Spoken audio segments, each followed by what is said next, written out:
민수기 35장 22절부터 34절 말씀을 한 절씩 교독하시겠습니다.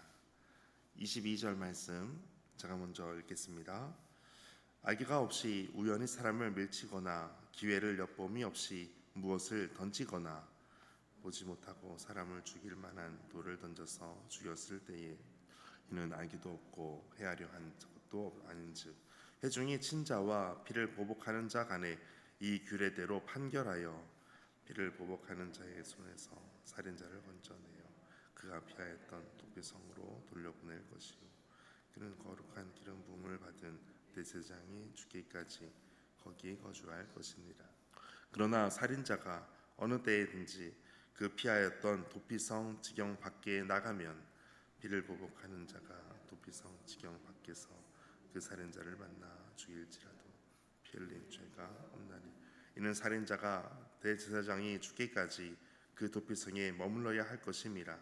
대제사장이 죽은 후에는 그 살인자가 자기 소유의 땅으로 돌아갈 수 있느니라. 이는 너희의 대대로 거주하는 곳에서 판결하는 규례라.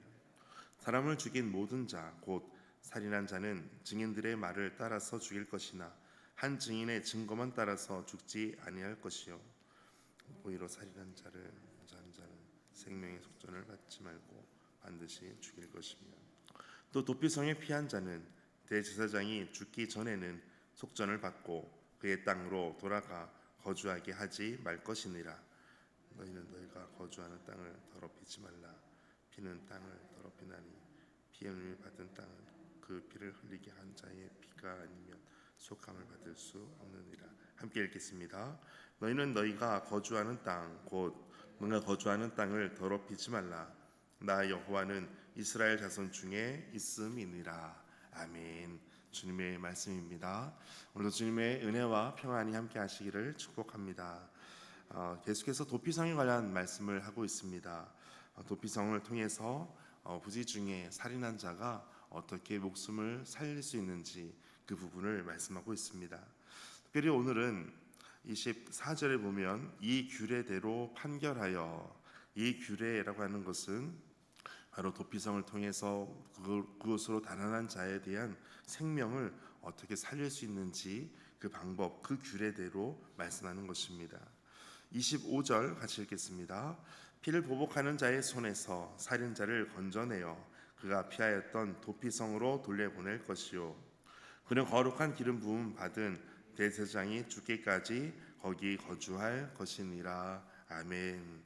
이처럼 판결을 통해서 이 사람은 부지 중에 살인한 죄로 그 사람은 그 모든 것을 다시 구원을 받을 수 있는 기회를 얻은 사람들은 다시 그가 피하였던 도피성으로 돌려보내지게 됩니다. 그리고 피해 보복자로 인해서 그 생명을 구원할 수 있게 돌보아 줍니다.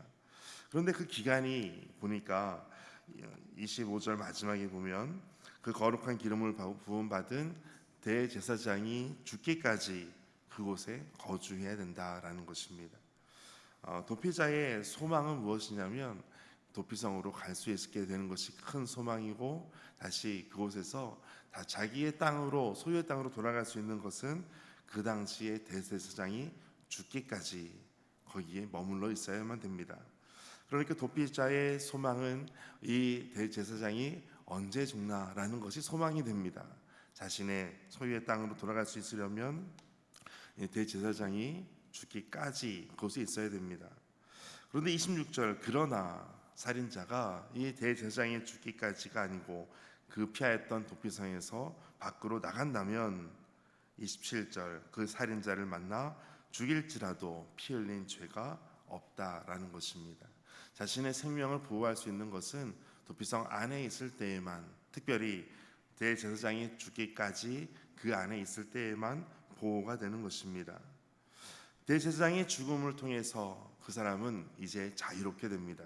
이것은 예수 그리스도를 통해서만 우리가 구원을 받고 자유롭게 되는 것을 상징하기도 합니다. 그래서 구약에 대한 여러 가지 모형이 있습니다. 그것을 예수님을 향하여 예수님을 예표하는 것이 있습니다. 그래서 영어로도 이와 같은 타입, 모형을 가지고 예수 그리스도의 모형이다라고 하는 것을 그런 지식을 포함한 알러지를 붙여서 타입헐로지 그러면 예수 그리스도를 향한 모형론 이렇게 부르기도 합니다. 이처럼 예수님의 죽음으로 인해서 자유케 되는 것을 보여주는 것이 바로 대제사장의 죽음을 통해서 이 피했던 살인자가 이제는 자유롭게 되어 자신의 소유의 땅으로 돌아갈 수 있도록 하는 제도가 바로 도피성 제도입니다. 28절 마지막에 보시면 대제사장이 죽은 후에는 그 살인자가 자기 소유의 땅으로 돌아갈 수 있느니라. 아멘.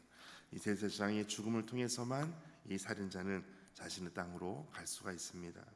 오직 우리의 소망을 예수 그리스도 한 분께 두는 것, 이 땅에 오직 하나님밖에 없음을 고백하는 것입니다. 이제 민수기서를 지나가고 다음에 이어서 하는 큐티 말씀이 시편으로 넘어갈 텐데, 지난 주일 말씀처럼 하늘에서는 주 외에 누가 내게 있으리요, 땅에서는 주밖에 나의 사모할 이 없나이다. 오직 예수님밖에 없음을 고백하는 것, 이것이 바로 도피성에 대한 우리에게 주시는 말씀입니다. 29절 말씀 같이 읽겠습니다. 시작. 이는 너희의 대대로 거주하는 곳에서 판결하는 규례라. 아멘. 이것은 대대로 계속해서 이와 같은 구원의 말씀을 우리에게 주셨다라는 것입니다. 31절 보시면 고의로 살인한 자는 서리를 범한 자는 생명의 속전을 받지 말고 반드시 죽일 것이다 라고 말씀합니다. 쇠붙이든 나무든 어떠한 도구를 통해서든 계획적이든 의도적으로 이렇게 살인했던 사람은 생명의 속전을 받지 말라라고 말씀합니다. 생명의 속전이라고 하는 것은, 속전은 쉽게 말하면 몸값입니다. 몸값. 영어로는 랜섬이라고 부릅니다.